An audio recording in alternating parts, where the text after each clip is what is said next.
감사합니다. 자, 다 같이 말씀 보시겠습니다. 말씀은 로마서 3장 1절에서부터 8절 말씀입니다. 로마서 3장 1절에서 8절 말씀입니다. 다 찾으셨죠? 우리 한 절씩 봉독하시겠습니다. 그런즉 유대인의 나음이 무엇이냐? 할례의 유익이 무엇이냐?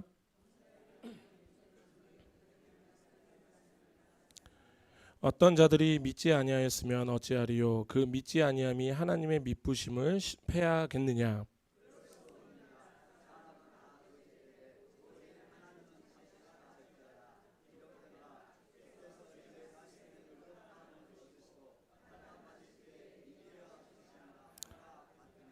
그러나 우리의 불의가 하나님의 의를 드러나게 하면 무슨 말을 하리요?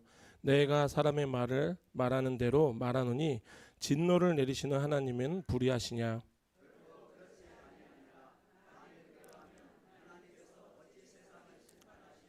그러나 나의 거짓말로 하나님의 참되심이 더욱 풍성하여 그의 영광이 되었다면 어찌 내가 죄인처럼 심판을 받으리요? 또 그러면 선을 이루기 위하여 악을 행하는 자지 않겠느냐? 어떤 이들이 이렇게 비방하여 우리가 이런 말을 한다고 하니 그들이 정죄받는 것이 마땅하니라. 아멘. 기도하시겠습니다. 할렐루야. 거룩하신 주님, 예수 그리스도의 이름으로 지금 이 시간 아버지의 말씀을 전합니다. 전하는 입술 주님 붙잡아 주시고 듣는 귀 할례하여 주셔서 온전히 하나님의 말씀만 선포되고 하나님의 말씀만 듣는 시간 되게 하여 주시옵소서. 전하는 입술 너무나도 부족합니다. 그리하여 때로는 쓸데없는 소리, 세상의 소리 할까 너무나도 두렵사오니 주님 이 예배 이 입술 붙들어 주시옵소서. 온전히 주님께 모든 것을 맡깁니다. 예수 그리스도의 이름으로 기도드립니다. 아멘. 자, 먼저 또 이른 아침 그리스도의 몸된 교회와 지체들을 섬겨주신 많은 우리 성도님들께 교회를 대표해서 감사의 말씀을 드리겠습니다. 감사합니다. 아멘. 자, 지금 이제 또 전쟁이 시작됐어요. 이제 또 우리가 흔히 얘기하는 에어컨의 전쟁. 그래서 혹시나 너무 이제 좀 춥다 하시는 분들은 좀 여벌에 바람막이를 하나씩 갖고 다니시는 것도 나쁠 것 같지는 않습니다. 자, 오랜만에 로마서로 지금 다시 돌아왔어요. 지금 1년 6개월이 지난 시점인데 교회가 이제 세워지고 1년 6개월이 지난 시점인데 아직도 3장인 걸 보면 이 로마서가 언제 끝나게 될지는 모르겠어요. 그런데 그러니까 뭐 저의 목표라면 목표예요. 하나님께서 저에게 주신 목표라고 할 수도 있겠고 어쨌든 저는 이 로마서의 말씀만큼은 끝까지 한번 달려보려고 합니다. 왜 그러냐면 이 로마 교회에 보내는 이 로마서 있잖아요. 사실 로마 교회는 바울이 세운 교회가 아니에요. 다 아시죠? 그렇기 때문에 바울이 먼저 이 교회가 생김에 하나님께 너무나도 감사를 드리지만 또한 되게 걱정이 하나가 있었던 게 뭐냐면은 이 교회, 과연 이 교회에서 어떤 복음이 퍼지고 있을까? 어떤 복음이 전달되어지고 있을까? 그렇기 때문에 지금 우리가 로마서를 계속 보면서 느끼시겠지만 굉장히 체계적인 교리를 제시하고 있어요. 그러니까 여기에서 가장 중요한 게 뭐냐면은 로마 교회의 복음의 본질을 명확하게 정리가 되어야지. 왜? 이 본질이 흔들리면 어떻게 되죠? 큰일 나요. 큰일 나. 왜냐하면 하나님과 전혀 상관없는 방향으로 흘러갈 수 있다. 아마도 이 교회, 로마 교회가 우리가 지난주였죠. 맥추절 감사 예배를 드리면서 사도행전 2장에서 보시면은 세상의 모든 언어로 복음이 전파가 되었어요. 그죠? 근데 그때 자리에 분명히 있었거든요. 그게 바로 사도행전 2장 10절인데 제가 읽겠습니다. 지난주에 했으니까 다들 기억하실 거라 생각해요. 제가 읽겠습니다. 부르기아와 밤빌리아, 애굽과 구레네가 가까운 리비아 여러 지방에 사는 사람들과 로마로부터 온 나그네 곧 유대인과 유대교에 들어온 사람들과 이것을 봤을 때 이 로마 교회가 언제 생겼냐면은 바로 이 사람들에 의하여서 생겼을 확률이 굉장히 높다라는 거예요. 그러니까 너무나도 감사한 것은 하나님의 신실하신 은혜를 따라서 이들이 다시 말씀을 듣고 로마로 돌아갔을 때 로마에서 야 우리가 교회를 세우자 해서 교회를 세웠단 말이에요. 근데 문제는 뭐냐면 이들이 지금 오순절 기간까지 해서 얼마나 많은 시간 동안 체계적인 말씀을 들었을까라고 우리가 고민을 해보면은 사실 그렇지 않을 확률이 굉장히 높겠죠. 그렇지 않나요? 그러니까 뭐냐면은 이런 거죠. 우리가 여기저기서 주워 들은 것 같고 굉장히 마치 자기가 다 해본 것처럼 얘기하는 사람이 있어요. 근데 이런 사람들의 문제가 뭐냐면 이게 저 같은 사람이거든요. 그래서 제 친구들이 저한테 항상 얘기하는 게, 와, 넌 되게 박학다식해. 그래서 와, 되게 좋은 말이잖아요. 근데 왜 깊이로만 들어가려면 너 왜 자꾸만 주제를 피하니? 그냥 그런 거죠. 살얼음인 거예요. 그러니까 정말 그런데 이 사람들이, 그러니까 저는 그렇지는 않지만 이런 사람들 중에서 이런 사람들이 있어요. 이런 사람들이 지식을 전하면 뭐 어떻게 되냐면 어떤 일이 발생하면 일단 잘못된 지식이 전달될 확률이 굉장히 높겠죠. 그리고 마치 그것이 진리인 양 포장이 될 수도 있고. 그러니까 지금 바울이 로마 교회에 이렇게 로마서를 쓰면서 알려주고 싶었던 것은 바로 뭐였냐면 이 복음의 본질이었던 거예요. 그래서 우리가 이 로마서를 통달까지 제가 딸딸딸딸 외워서 이 의미를 다 외워라 그렇게까지는 말씀을 안 드려요. 왜냐하면 우리가 지난주에 제가 설교를 하고 다시 우리가 모였을 때도 새 것이 되어서 다시 모이는 우리들 그렇기 때문에 그렇게까지는 말씀을 안 드리지만 우리가 로마서만큼은 한번 우리가 다 이해를 하게 되면은 우리가 복음이 과연 무엇인지에 대해서 정확하게 오해하는 일은 없을 것 같다. 그렇기 때문에 우리가 로마서를 전달을 할 때 많은 분들이 좀 지루해하시는 경향이 있는데 다 장담코 말씀을 드려요. 피가 되고 살이 됩니다. 자, 그렇게 이제 오늘 본문. 자, 우리가 세상을 살아가다 보면서 이런 질문 다 던져보셨어요? 안 던져보신 분이 없을 거예요. 아니 하나님이 살아 계신다면은 아니 왜 이렇게 이토록 세상이 불의가 많고 이렇게 악이 많을까? 이런 세상이 어떻게 존재할까? 이 질문이 있고 또 하나의 질문이 뭐냐면은 왜 하나님의 백성이라고 불리는 자들이 이렇게 변덕스럽고 불성실할까? 그죠? 근데 사실은 그건 자기를 보면 더 잘 알아요. 누굴 보면서 왜 저렇지라고 하지 말고 그분도 똑같이 그러거든요. 그분도 저를 보면서 왜 저렇지? 라고 하는 건 똑같아요. 그러니까 우리가 이런 거죠. 우리의 마음속 깊이에서 이런 탄식들이 계속 터져 나와요. 그리고 더 나아가서 진짜 우리가 원래는 하나님께 하면 안 되는 질문 중에 하나가 뭐냐면 내가 이토록 실패하고 흔들리는 신앙을 가지고 있는데 과연 하나님은 나를 끝까지 붙들고 있을까? 붙들고 계실까? 라는 이 질문 안 해보신 분 없죠. 그치? 저만 해봐요? 우리 교회는 진짜 이상해.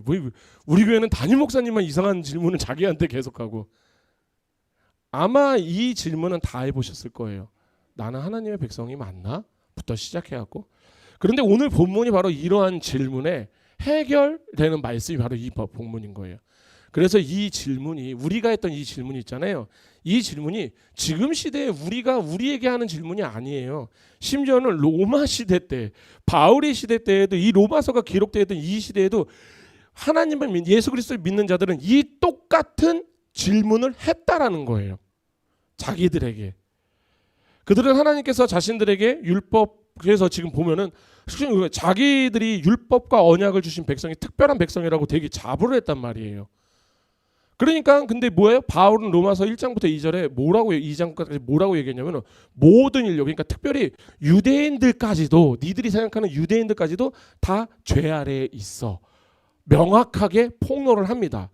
그때 유대인이 반발하면서 묻는 거예요. 야, 그러면은 우리가 하나님의 백성으로 받은 특권들, 야 이게 도대체 무슨 의미가 있어?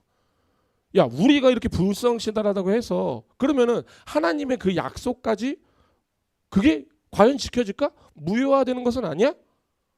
라고 지금 또 질문을 하는 거고 바울은 이 질문에 대해서 로마서 3장에서 굉장히 복음적인 대답을 시작하는 거예요. 그래서 오늘 본문의 핵심은 딱 이건 것 같아요. 사람은 변합니다. 하나님은 변하지 않으세요. 인간은 불의합니다. 하나님은 언제나 의로우십니다. 고로 인간의 불신앙은 하나님의 신실함을 무너뜨릴 수 있다 없다? 없으면 우리가 하나님을 이겨먹는 존재인 거죠. 그죠? 그러니까 이것이 바로 복음에 대한 복음의 위대함이에요. 그러니까 우리가 하나님 앞에서 참으로 불의하고 연약한 자들이에요. 우리는 매일 죄 앞에서 넘어져요. 안 넘어지시는 분. 때로는 회의하고 자주 의심하고 쉽게 변덕을 부리죠. 안 부리시는 분. 그러나 그런 우리를 대하시는 하나님의 마음은 언제나 신실하고 변함이 없다라는 거예요. 그래서 우리가 로마서 3장을 통해서 우리가 알 수 있는 건 단순히 윤리적 비판이나 도덕적 가르침 이런 이야기를 하는 게 아니에요. 뭐냐면은 하나님의 진실하심이 얼마나 확고하고 아름다운지, 그리고 그 진실함 앞에서 우리 인간의 죄악 이런 것들이 어떻게 드러나는지, 또한 그럼에도 불구하고 하나님이 우리를 또 어떻게 붙드시는지, 어떻게 구원해 가시는지, 이것을 함께 오늘 묵상을 해보려고 합니다. 그러므로 우리가 오늘 예배가 끝나면은 우리로 하여금 아마 이렇게 고백하게 할 것 같아요. 하나님, 주는 신실하시고 나는 그러지 못합니다. 그러나 나의 불성실함이 주의 신실하심을 무너뜨리지 못하오니 오직 은혜로 나를 붙들어 주시옵소서. 아멘. 자, 그렇게 오늘 본문을 보려고 합니다. 자, 그럼 이제 오늘 본문에 보면서 딱 이거예요. 우리가 지금 바울이 우리에게 던지는 세 가지 질문에 이제 집중을 해야 되는데, 첫 번째는 뭐냐면 이거예요. 유대인의 특권이 무엇인가예요. 1절에서 2절이죠. 우리 다 같이 한 목소리로 봉독하시겠습니다. 그런즉 유대인의 나음이 무엇이며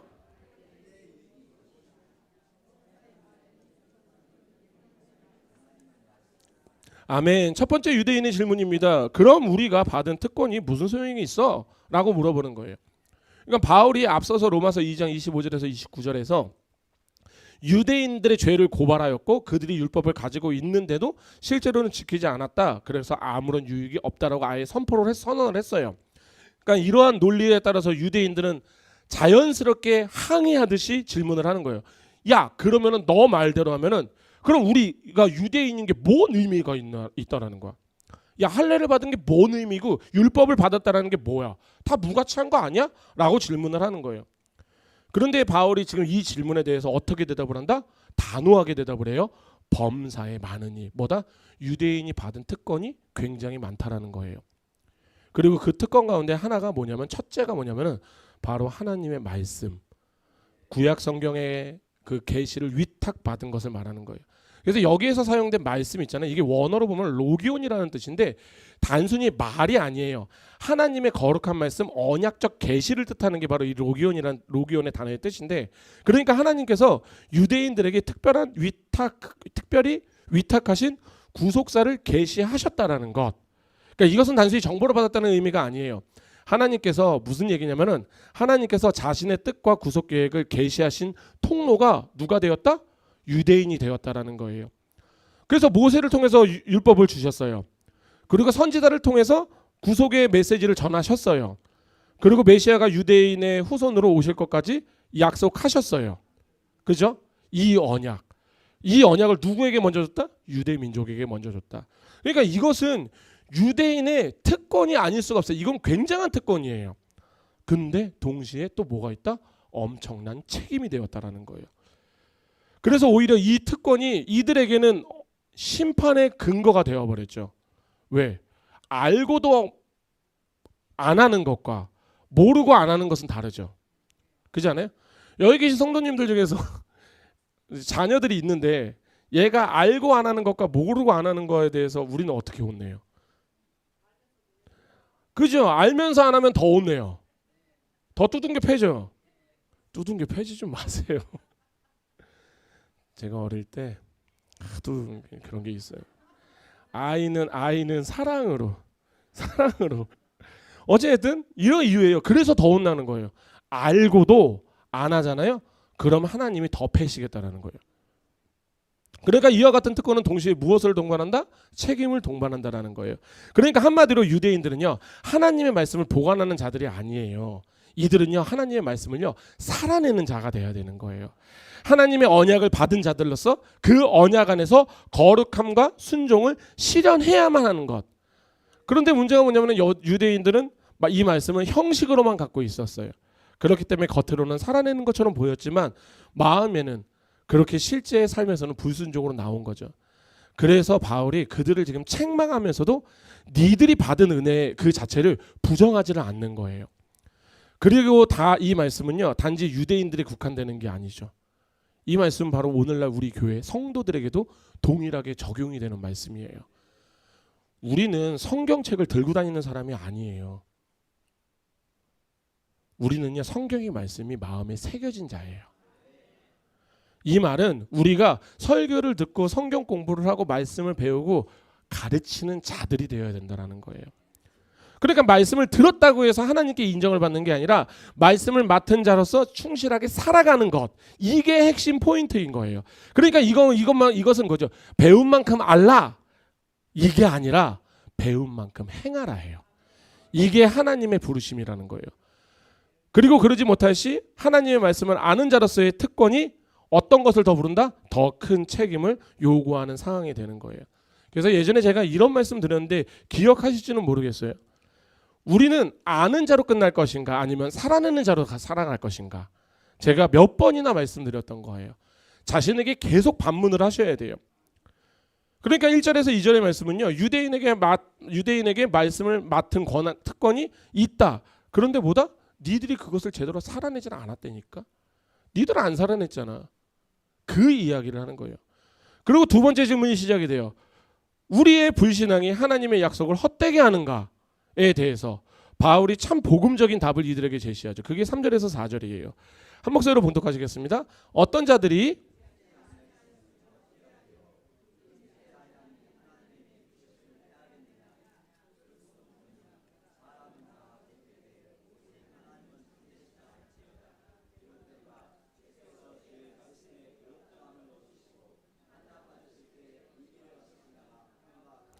아멘. 지금 이 말씀이 이제 좀 이해가 안 되실 것 같기도 하고 조금 쉽게 말씀을 드리는 거예요. 이렇게 말씀을 드릴 수 있을 것 같아요. 만일 어떤 사람이 믿지 아니하였다면, 즉 언약을 받았음에도 불구하고 불신앙으로 반응을 했다면은 그들의 불신앙이 하나님의 신실하신, 그러니까 믿부심을 무력화시킬 수 있겠느냐라는 걸 지금 질문을 하는 거예요. 여기에서 믿부심에 해당되는 헬라어가 뭐냐면은 피스티스예요. 다 기억하시죠? 피스티스. 우리 성령의 9가지 열매에서 나눴잖아요. 그죠? 피스티스. 반응을 보니까 우리 목사님 꿈꾸셨나? 우리 목사님이 설교하시는 꿈 꾸셨나라는, 우리는 처음 들어보는데 라고 하실 것 같은, 왜 그 반응이 왜 그렇지? 자, 우리 충성 나눌 때 충성이 이 피스티스였어요. 그래서 어쨌든 뭐다? 이 피스티스는 이전 것들은 지나가고 계속 새 것이, 이 피스티스는 뭐다?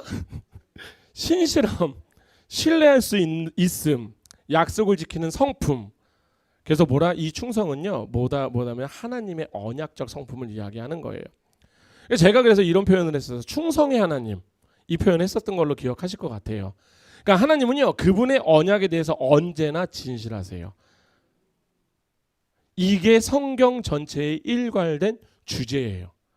그래서 바울은 단호하게 얘기합니다. 뭐라고 하냐면 그럴 수 없느니라. 이게 직역을 하면 뭐라고 나오냐면, 직역이 되면 이래요. 그런 일은 절대 있을 수도 없고 있어서도 안 된다라는 가장 강력한 부정어예요. 그리고 이어서 말하죠. 사람은 참 다 거짓되되 오직 하나님은 참되시다 할지어다. 아멘. 여기서 참되다라는 말의 원어가 뭐냐면 본질적으로 진실하고 신실하신 하나님의 성품, 이것을 이야기하는 거예요. 그러니까 우리 민수기 23장으로 가볼게요. 민수기 23장.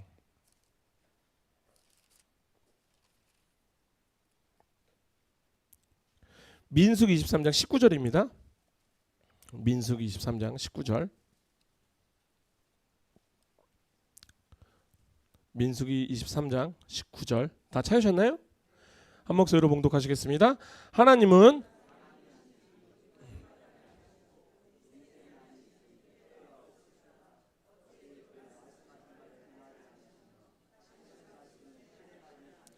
아멘. 여기에서 후회가 없으시다고 말씀을 하시죠.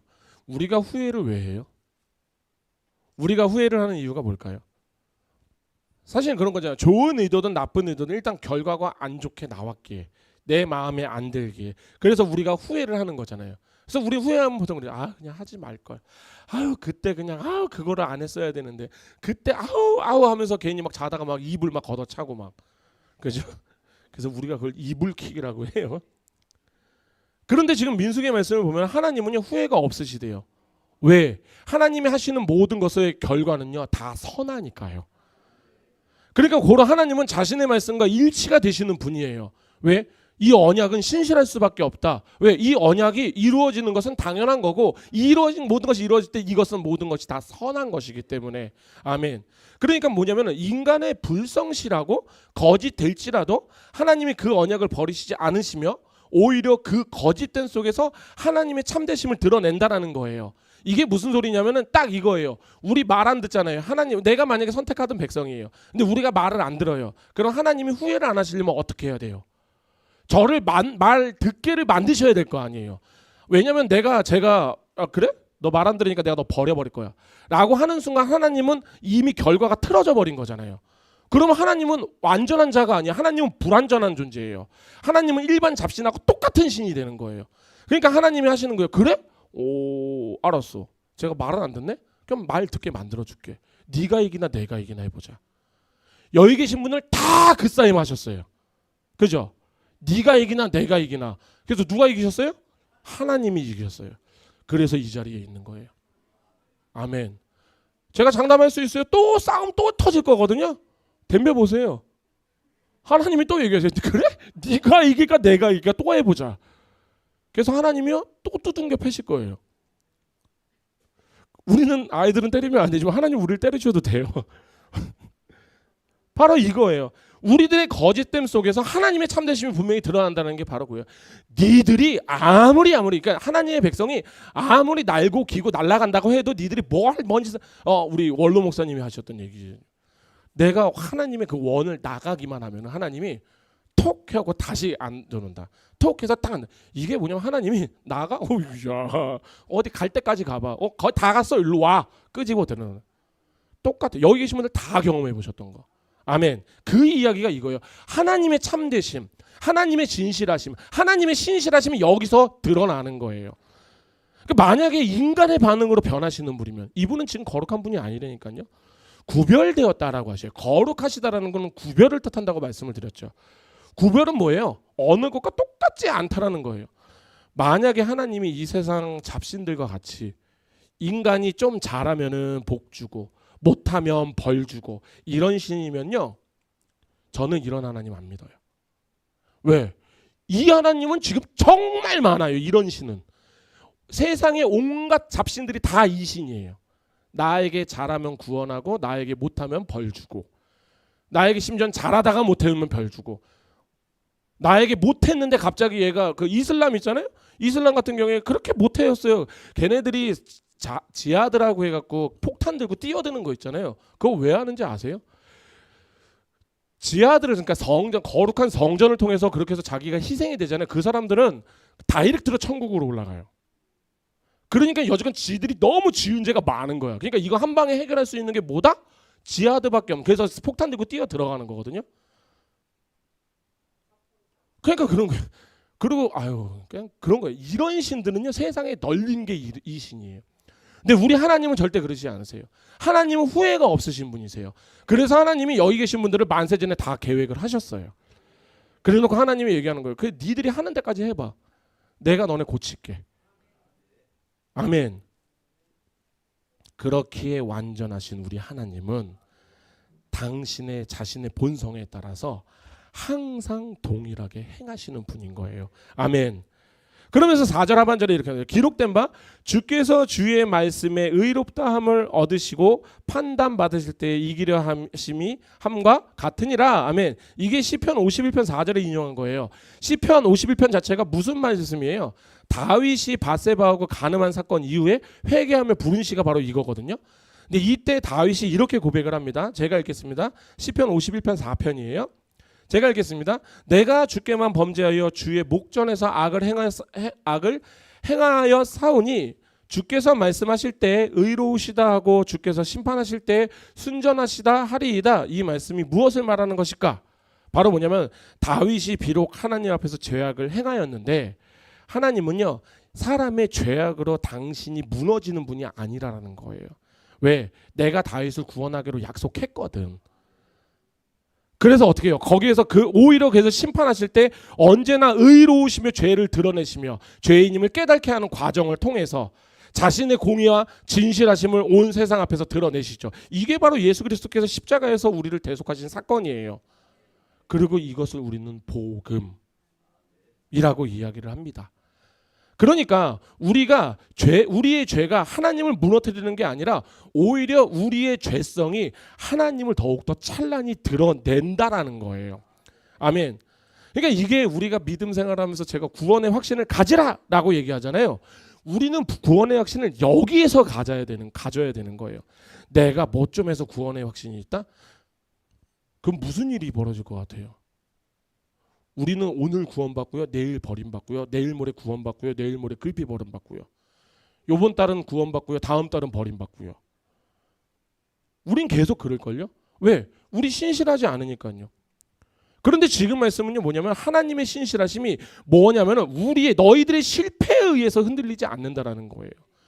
너희들은 연약하고 너희들은 자주 넘어질지라도 하나님은요 내가 약속한 내가 언약한 내 입으로 언약한 그건 난 지켜. 우리는 변하나 하나님은 절대 변하시지 않으시다. 그렇게 지금 다윗처럼 우리 또한 하나님 앞에 죄를 고백할 때 하나님의 공의와 자비하심 그리고 진실하심이 우리에게 임한다라는 거예요. 아멘. 그러면 여기서 이제 실상 이제 많은 부딪힘이 나와요. 어떤 부딪히면 그럼 이런 거죠. 이런 질문하죠. 이제 여기도 똑같은 질문이 나온 거예요. 그럼 제가 죄를 지으면 지을수록 하나님의 은혜가 하나님이 더욱더 빛나겠네요? 뭐 어차피 죄를 지어도 하나님이 구원할 백성은 무조건 구원하신다면서요. 그럼 저는 뭐 이냥 저냥 그냥 뭐 그렇게 살아가도 되는 거 아닐까요? 이런 분들이 꼭 나오거든요. 그 질문이 바로 5절에서 8절이에요. 이게 율법에 대해서 오해나 복음을 왜곡하는 자들, 극단적인 논리를 갖고 있는 사람들. 이 질문, 우리 5절에서 8절 본문으로 넘어가서 로마서 3장 5절에서 8절 우리 한 목소리로 다 열려 있죠? 한 목소리로 봉독하시겠습니다. 5절에서 8절입니다. 그러나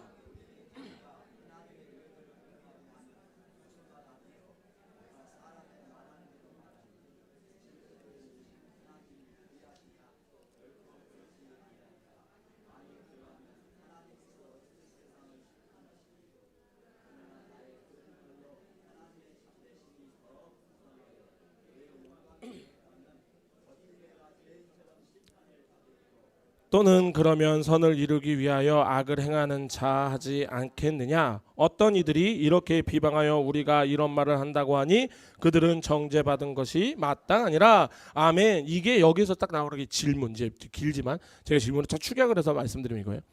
자, 내 불의함이 하나님의 의로우심을 드러낸다라고 네가 얘기했잖아. 그러면 이제 내가 죄를 짓는 것은 오히려 하나님께 영광을 돌리는 일이 아니야? 재밌죠. 근데 이런 질문을 지금도 우리가 교회 안에서 하고 있다니까요. 또 이런 거. 그러면 있잖아. 내 거짓말이 하나님의 진실을 드러낸다라고 하면은 그럼 내가 왜 정죄를 받아야 돼? 왜? 결국 선한 결과가 나왔잖아. 그러니까 악한 행동은 정당화가 되는 게 아니지. 지금 그 질문하고 있는 거예요. 그리고 신기하게 다시 한번 말씀드려 이 질문이 지금도 나온다라는 거예요. 교회 안에서. 이게 뭐냐면 당시에 헬라 철학자들 그 안티노미안이라고 해서 반율법주의자들이 있어요. 그러니까 한마디로 이런 거예요. 십계명 안 지켜도 돼. 우리는 이제 거기서 벗어난 사람들이야. 십계명 지켜야 돼요, 안 지켜야 돼요? 지켜야 돼요. 우리는 단지 십계명을 다 지킬 수는 없어요. 그러니까 우리가 율법에서 자유롭다라는 것은 내가 십계명을 그러니까 율법을 주신 이유가 뭐라고 했죠? 너희들은 못 지켜. 그러니까 너희들이 어떻게 해야 된다? 항복하고 나와야 돼. 오로지 나밖에 너희를 구원할 수가 없어요. 이거예요. 근데 이거 봐. 안티노미안 얘네들이 무슨 짓을 하면 우리는 구약에 있는 율법은 하나도 안 지킬 거야. 그러면 하나님이 있잖아요. 구약을 없애버리시고 우리에게 신약만 주셨어야 돼요. 근데 하나님이 구약까지 주셨잖아요. 그럼 우리는 구약의 율법을 지켜야 돼요. 단지 우리가 그것을 다 지키지 못한다 할지라도 우리는 율법에 의해서 구원을 받는 자가 아니에요. 예수 그리스도로 말미암아 구원을 받는 자들. 아멘. 이런 자들 그리고 심지어 유대인들. 그러니까 이 중에서 이런 사람들이 이제 복음을 오해하고 고의로 왜곡하면서 제기했던 반론이 바로 이런 거예요.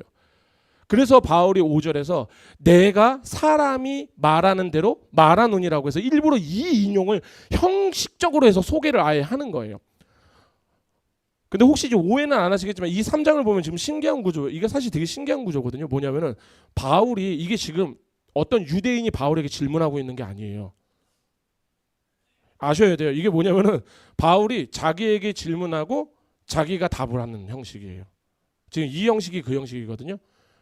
이게 뭐냐면은 왜냐면은 이거 유대인들이 그러니까 이게 뭐냐면 문답형식의 변증법이라고 하는데, 그러니까 로마에 가지를 못하잖아요. 그러니까 로마에 가지 못하니까 로마 교회 사람들이 도대체 궁금해하는 것들이 뭘까?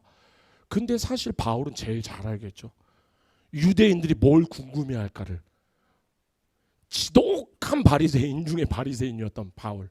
그러니까 자기가 아는 거야. 그래서 그러면은 저는 이 생각을 하거든요. 아마 바울도 이런 질문을 하지 않았을까 자신에게. 바울이 아마 예수님과 때 끌려다가서 아라비아에서 3년간 교육을 받을 때 하나님 그러면 이거 아니에요. 그 하나님 두둥겨 맞고 그거 아니야. 죄송합니다. 라고 했을 때 그런 질문들이 아닐까라는 생각을 좀 해봤어요. 근데 그거는 뭐 검증이 된 게 아니까 신경 쓰지 마시고. 그러니까 지금 뭐냐면 로마 교회에서 무슨 질문을 할까 고민을 해봤을 때, 자기가 유대인이었을 때, 자기가 바리새인이었을 때, 나라면 이런 질문을 하겠다. 나라면 이런 질문을 하겠다 해서 그렇게 해서 문답 형식으로 해서 변증법을 만든 거예요. 지금 이게. 그러니까 요거는 그렇게. 그래서 왜냐? 수신자인 로마 교회 성도들이 더욱 더 쉽게 이해하라고 지금 주신 말씀이에요. 여기까지 이해되셨죠? 자, 어찌됐든 지금 이 바울이 이 어리석은 논리에 대해서 다시 한번 6절에서 강력하게 부정을 해요. 결코 그렇지 아니하리라. 이게 뭐냐면 말도 안 된다. 저의 표현이 말 같지 않은 소리 좀 하지 마요. 그런 소리 하지 마요. 전혀 그런 거 그런 생각은 하지도 마요. 지금 이 이야기를 하고 있는 거예요. 왜냐하면은 하나님은 의로우신 재판장이시잖아요.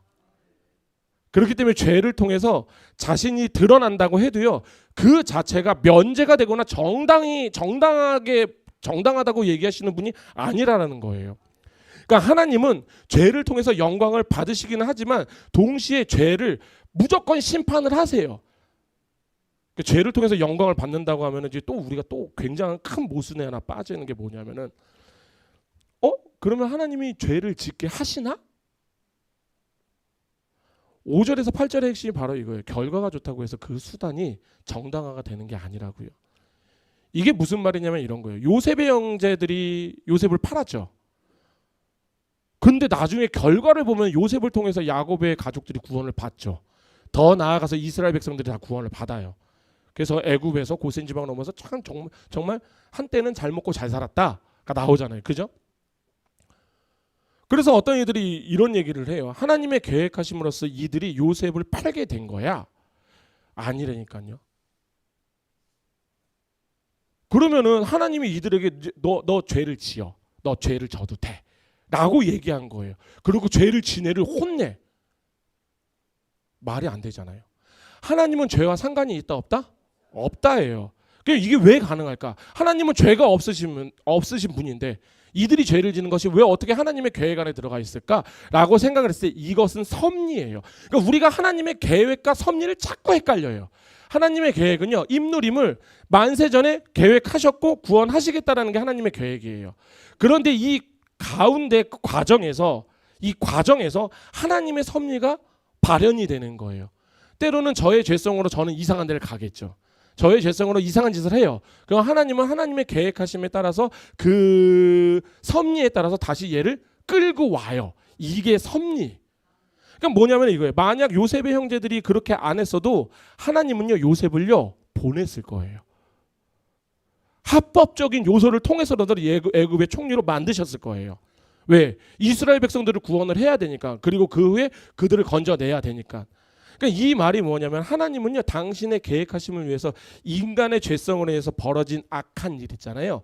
그것은 인간의 악함으로 벌어진 일. 그런데 그것을요, 하나님의 목적에 맞게 다시 선하게 고치신다라는 거예요. 아멘. 그러니까 이것 말고도 가룟 유다의 배신 있잖아요. 대제사장들의 불의한 재판들, 로마의 십자가, 이게 모두 다 악이었어요.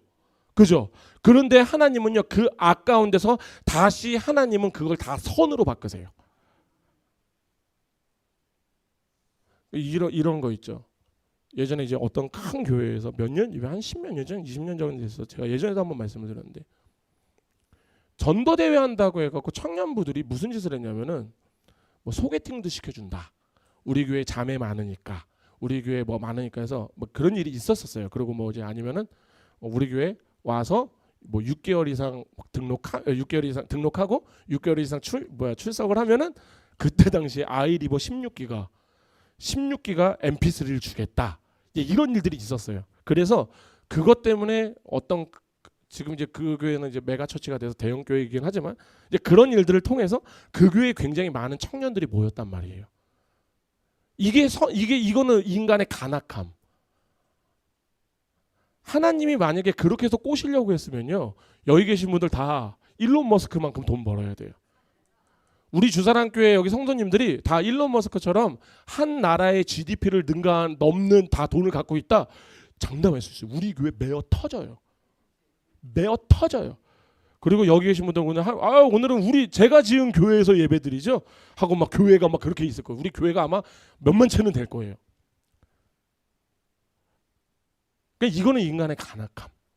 근데 하나님이 거기서 어떻게 일하시냐면 그들을 부르셨잖아요. 거기에서 선을 발휘하셔서 거기에서 선교사들이 나왔고요. 거기에서 장로들이 나왔고요. 거기에서 안수 집사들이 나왔어요. 거기에서 목회자들이 나왔단 말이에요. 그렇게 전도받은 이들 중에서 제 스승님이셨던 교수님 중에서도 한 분 그분 계세요. 그런 분 계세요. 자기는 여자친구 때문에 교회 갔거든요. 여자친구가 안 다니면 자기 안만 다니면서 그렇게 교회하는데 그분은 대학 교수까지 됐어요. 신학 교수까지. 그러니까 뭐냐면 그런 거예요. 우리 인간의 불의함 속에서 하나님은 늘 선하시게 일하시는, 그게 바로 하나님께서 합력하여 선을 이루어 주신다라는 말씀이에요. 아멘. 그러니까 요셉의 형들 있잖아요. 요셉의 형들을 의롭다라고 얘기하지 않았어요. 하나님은요. 유다의 배신을 칭찬하지 않았어요. 이게 진짜 어떤 사람이 얘기하더라고요. 가룟 유다는 하나님에 의해서 악하게 쓰임을 받은 것이라서 이 일에 최선을 다했기 때문에 가룟 유다는 천국을 갔다고 얘기를 하시는 분도 계세요. 저는 그 보면서 이게 뭔 소리지 도대체? 이게 성경을 눈으로 보지 않고 콧구멍으로 봐도 이런 소리는 안 할 텐데 어떻게 저렇게 얘기를 할 수 있지? 그러니까 빌라도의 무죄 선언을 받고 아유. 하나님은요 인간의 죄성으로 발현된 악, 근데 그 안에서 하나님의 계획하심으로 섭리를 통하여서 하나님의 백성을 선으로 다시 이끄셔요. 이 말은요 죄는 언제나 죄예요. 그리고 이 죄는요 심판의 대상이고요, 우리는요 그 죄로 인하여서 회개하고 돌아와야 되는 거예요. 아멘. 그렇기 때문에 8절 하반절의 말씀이 그거예요. 어떤 이들이 이렇게 비방하여 우리가 이런 말을 한다고 하니 그들은 정죄받은 것이 마땅하니라. 아멘. 바울은 이렇게 거짓된 복음, 왜곡자들에 대해서 강력한 심판을 선언하는 거예요. 그들이 바울에게 얘기하는 거예요. 야, 내가 죄를 지어야 은혜가 넘친다고 말하면서 왜곡했지만 그런 자들은 하나님의 진노를 피할 수 있다 없다? 없다. 복음을 왜곡하는 자는요 스스로 하나님의 심판을 자초하는 자들이에요. 오늘 이 말씀은요 오늘날도 복음을 값싸게 만들고 있는 많은 설교자들이 있단 말이에요. 그리고 그렇게 듣고 싶어하는 신자들이 동일하게 적용을 한단 말이에요. 뭐냐면 하나님은 사랑이시니까 괜찮아. 예수님이 다 용서하셨으니까 우리 마음껏 살아도 돼. 야, 은혜로 구원을 받았으니까 행위는 상관이 없어. 이런 말은 복음을 거스리고 십자가의 능력을 모독하는 말이라는 거예요. 다시 한번 말씀을 드릴게요. 저는 정확하게 행위는요 구원과는 상관이 없어요. 근데 문제가 뭔지 아세요? 구원받은 백성은요 행위가 무조건 나온단 말이에요. 그러니까 이런 거예요. 산상수훈을 통하여서 내가 산상수훈에 있는 말씀을 다 지켜서 우린 천국을 가는 게 아니에요. 천국 백성이 산상수훈의 말씀을 지키는 거예요. 산상수훈이 뭐예요? 그게 바로 구원의 증표라고요. 너희들이 행함이 나와야 된다라는 이야기를 계속 얘기해요. 너희가 구원을 받았으면 진짜 구원받은 사람으로 살아가야지. 너희는 입으로는 나불나불 거리고 있는데 네 삶 속에서는 아예 구원 안 받은 자보다 더 악해. 넌 더 나쁜 놈이야. 근데 네가 구원을 받아. 그래서 나온 게 바로 뭐다? 행위가 없는 믿음은 죽은 믿음이다예요. 그렇기 때문에 이게 바로 뭐냐면은 은혜를, 하나님이 그렇게 주시는 은혜, 하나님이 너희들이 그렇게 잘못을 해도 내가 너희를 용서하였기 때문에 예수 내 아들이 너희의 죄를 퉁친다 이런 말 하면 안 될 것 같은데 대속하였기 때문에 내가 너희들의 죄를 더 이상 보지 않겠다라는 거예요. 근데 이 은혜를요 방종의 도구로 삼는 자들, 그럼 이 자들에게 구원의 증표가 있을까요? 이 행위가 있을까요? 그래서 어떻게 된다? 이런 자들은 어떻게 된다? 반드시 정죄를 받는다라는 거예요.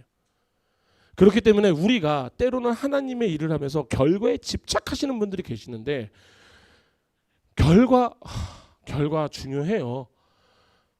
그런데 우리 그리스도인들은요, 결과가 중요한 게 아니에요. 우리는 과정이 중요해요.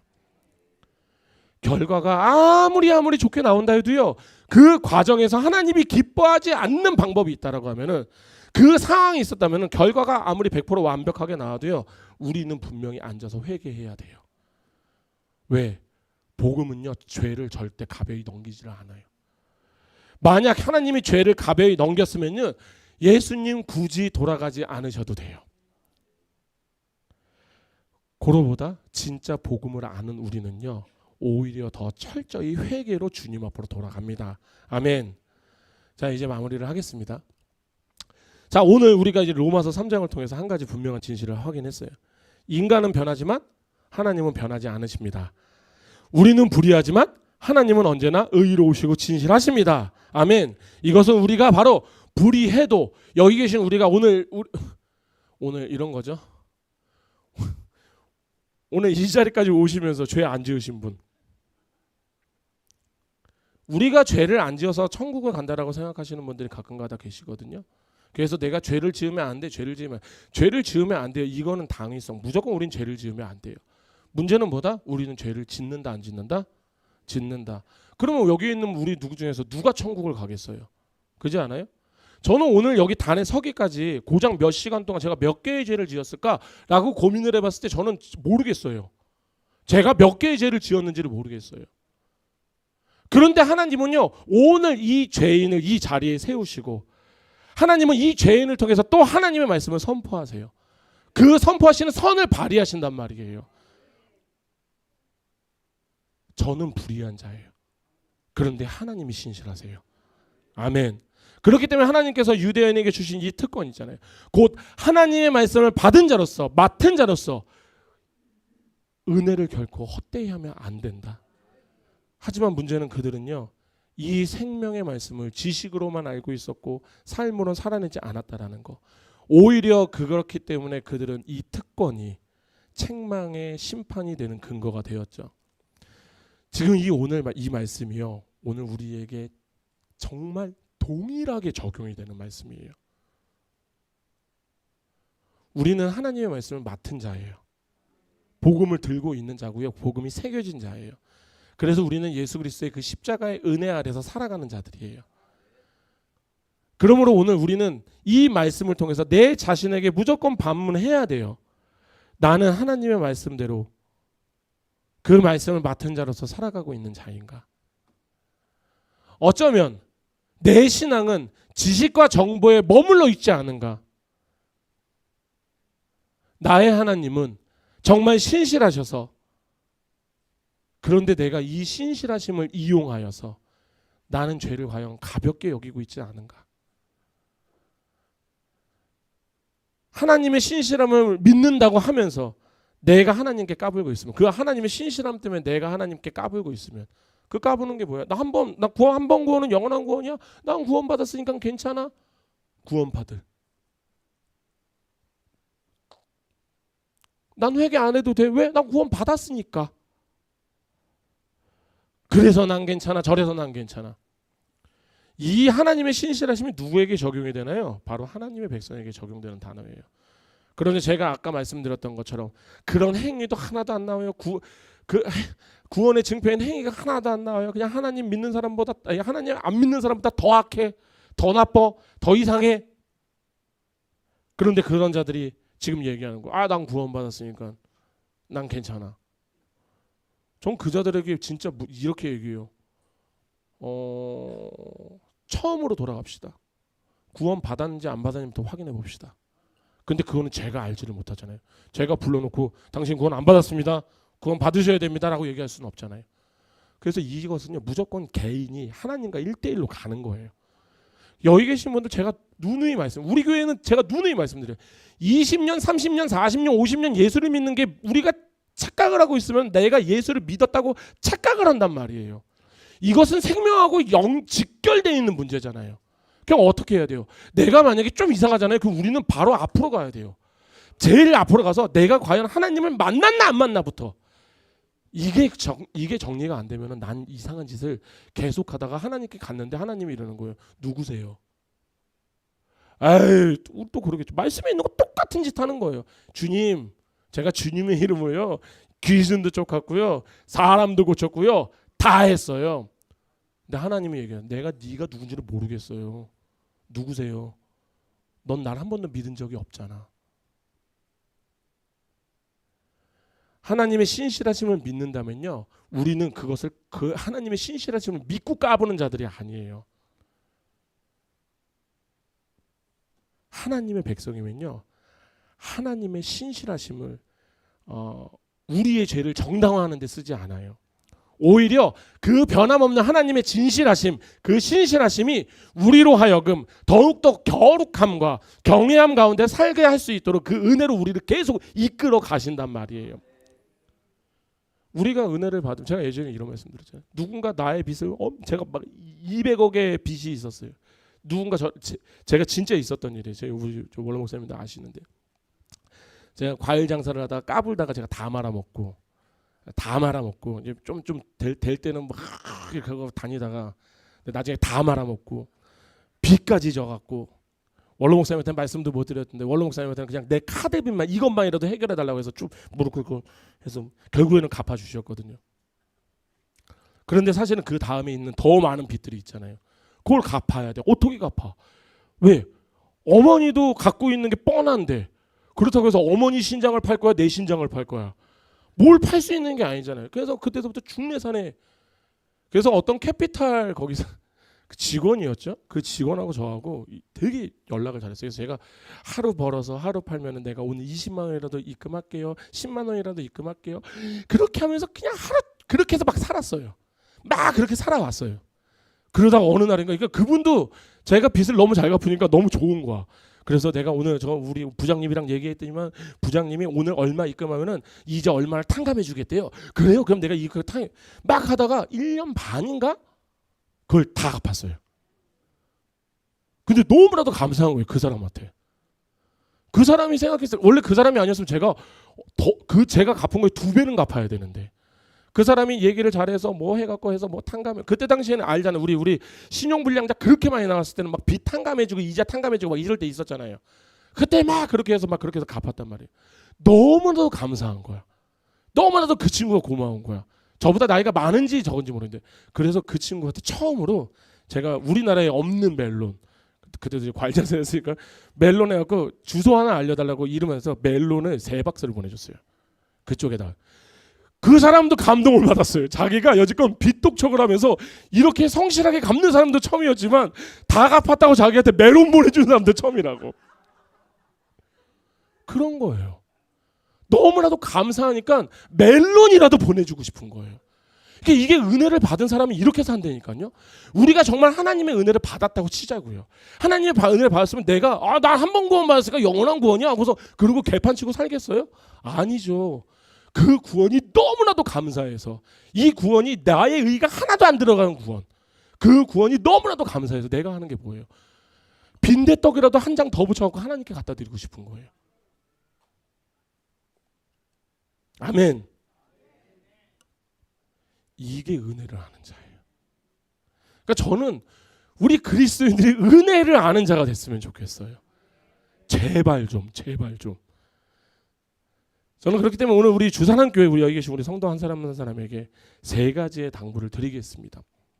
첫 번째, 하나님의 말씀을요, 지식이 아니라 책임으로 받아들이세요. 성경을 많이 아는 건 너무나도 중요해요. 그런데 더욱 중요한 게 뭔지 아세요? 그 말씀을 내 삶에서 실천하는 거예요. 이게 바로 참된 제자도예요. 우리가 하나님의 말씀이 뭐라고 했어요? 성령의 검이라고 했어요. 성령의 검이 뭐다? 하나님의 말씀이라고 했어요. 이 하나님의 말씀은요, 기록된 말씀을 얘기하는 게 아니에요. 거기에 원어에서도 어떻게 나오면, 이 하나님의 말씀은 에베소서에 있는 그 성령의 검이 하나님의 말씀이라고 나오는데, 이 하나님의 말씀이 어떻게 해석이 되냐면은, 이 하나님의 말씀은 너희가 그 말씀을 가지고 세상 가운데서 하나님의 백성으로 살아가는 것, 그걸 하나님의 말씀이라고 해요. 너희들이 이때 항상 거기에서 하나님의 말씀을 적용하면서 사는 자들, 그게 하나님의 말씀이에요. 그게 바로 성령의 검이에요. 우리가 성령의 검을 들었다라는 것은 다른 것이 아니에요. 어떤 상황 속에서도 하나님의 가치를 보고 따라가는 것, 하나님의 가치대로 살아가는 것, 그게 내가 성령의 검을 들었다라는 거예요. 그렇기 때문에 이 말씀을 내가 삶 속에서 살아내는 게 이게 바로 참된 제자도예요. 아무리 성경 많이 알고요, 아무리 기도 많이 하고요, 아무리 은혜롭게 찬양을 해도요, 그 삶 가운데서 하나님의 사랑 안 나오면요, 그 삶 가운데서 하나님의 용서 안 나오면요, 그 삶 가운데서 하나님의 긍휼 안 나오면요, 그것은 하나님을 믿는 자가 아니에요. 그것은 하나님을 아는 자예요. 지식으로. 그렇기 때문에 우리는 말씀을 맡은 자로서 작은 일 하나에도 말씀의 기준을 따라서 살아가려는 결단이 필요합니다. 아멘. 두 번째로는 자신의 불의함 앞에서 하나님의 신실하심을 더욱더 의지하시기 바랍니다. 우리가 연약할 때, 우린 연약해요. 우린 오늘도 넘어졌어요. 내일도 넘어질 거고요. 내일 모레도 넘어질 거예요. 하나님이 모르실까요? 알아요. 하나님은 다 아세요. 우리가 얼마나 연약한지. 제가 어렸을 때 저희 외가 이모들이 항상 저에게 얘기하는 게, 저 다리를 어떻게 해야 되나. 다리에 너무 힘이 없어갖고 계속 넘어졌거든요. 하나님은 아세요. 여기 계신 분들 다리에 힘 없어서 넘어지는 거 다 아세요. 그렇게 해서 맨날 죄에 넘어지는 거 다 아세요. 그래서 예수님이 오신 거예요. 너희들이 스스로 자력 구원이 가능하다고 하면, 너희들이 뭔가를 해서, 너희들이 뭔가를 계속 열심히 해서 자력 구원이 가능하다고 하면 예수님 안 오시면 돼요. 안 오셔도 돼요. 왜? 하나님은 영원하신 분이세요. 그냥 기다리면 돼요. 언제든지 너희들이 뭐 0.00001%로 한번 구원하겠지? 그럼 난 그냥 기다리면 돼. 내가 왜 예수를 죽여? 내 새끼를 내가 왜 죽여? 나 안 죽여도 돼. 기다리면 돼요. 근데 하나님이 예수를 죽이시기로 하셨어요. 왜? 너희들은 자력 구원이 안 되거든. 너희들에게 의인은 없고 하나도 없거든. 한 명도 나를 사랑하는 자가 없거든. 그래서 예수가 죽은 거예요. 이 이야기는요, 우리가 구원을 받는 이유가 내가 죄를 안 지어서가 아니라 우리를 대속하신 예수 그리스도의 믿음으로 우리가 구원을 받는 거예요. 그렇기 때문에 우리는 나의 연약함이 보이면 보일수록요, 우리가 잡아야 되는 것은 하나님의 약속을 잡는 거예요. 다윗이 넘어졌을 때, 여기서 전 넘어졌으니까 더 이상 못 가겠습니다가 아니라, 주님, 그러나 주님이 나를 깨끗하게 하시고, 그러나 주님이 나를 구원하시고, 그렇게 더 깊은 회개로 주님 앞에 나아가는 것. 이게 바로 은혜를 아는 자예요. 제발 부탁을 드릴게요. 넘어지셨을 때 그냥 주저앉고 있지 마세요. 벌떡 일어나지 못해도요, 조금 아파서 무릎만 이렇게 저희 나엘이가 넘어지면 그렇게 무릎에서 피 하나 나는 거 보고 죽은 것처럼 막 얘기를 하는데, 살려달라고 막 얘기하는데, 누가 보면 죽을 것 같아요. 걔를 보고 있으면. 피 요만큼 나면. 그런데 사실 우리 다 그렇잖아요. 우리가 죄에서 넘어지잖아요. 그냥 나 죽을 것 같아요. 근데 그때 그러지 마시고, 기도라는 데일밴드가 있어요. 예배라는 데일밴드가 있고요. 찬양이라는 데일밴드가 있어요. 그 데일밴드 딱 붙이고, 나엘이도요, 울다가 데일밴드 붙여도 안 보이잖아요. 그럼 뻘떡 일어나서 가요. 너 언제 그래? 야, 안 아파? 괜찮아, 다 났어. 그래서 또 생각나면 뜯어가고 또 보고 울고. 우리 그거 하지 말자고요. 나엘이가 없었으면 저 어떻게 설교했을지를 모르겠어. 그렇게 우리 데일밴드 하나 딱 붙이고 다시 일어나서요, 예수님께 가면 돼요. 그게 바로 하나님의 은혜를 아는 자들이고, 그 은혜로 인하여서 우리는 하나님께 다시 돌아갈 수 있는 자예요. 아멘. 그리고 마지막 세 번째입니다. 복음을 절대 오해하지 마세요. 복음은 죄를 덮는 것이 아니에요. 복음은요, 죄를 드러나게 해서 정결케 하시는 능력이에요. 이걸 꼭 아셔야 돼요. 이렇게 복음이 왜곡될 때 나오는 말이 딱 그거예요. 은혜니까 괜찮아. 구원받았으니까 괜찮아. 뭐 했으니까 괜찮아. 내가 죄 지어도 괜찮아. 뭐 해도 괜찮아. 그런 사람들 보면 진짜 정말로 참된 하나님의 백성은 어떻다? 죄 앞에서 더 민감해져요. 죄를 미워하고요, 거룩함을 사모하게 됩니다. 그러므로 오늘 우리 이 말씀 앞에서 우리는 이렇게 고백하면서 마무리하면 좋겠습니다. 자, 제가 이제 아까 그랬죠. 우리가 어떻게 고백하고 끝날 거다라고 얘기했죠? 큰 소리로 따라하세요. 하나님, 나는 여전히 연약하고 변덕스럽고 고집불통이지만 주님의 신실하심은 언제나 동일하십니다. 나의 불성실함이 주의 진실하심을 무너뜨릴 수 없으니 오늘도 오직 은혜로 나를 붙드시고 말씀을 맡은 자로 복음 안에서 살아가는 자로 거룩과 책임 가운데 신실하게 살도록 만들어 주시옵소서. 기도하시겠습니다. 신실하신 하나님 아버지, 오늘도 변함없는 주님의 말씀 앞에 서게 하시고 우리의 불성실함과 연약함을 비추어 보게 하시면 감사를 드립니다.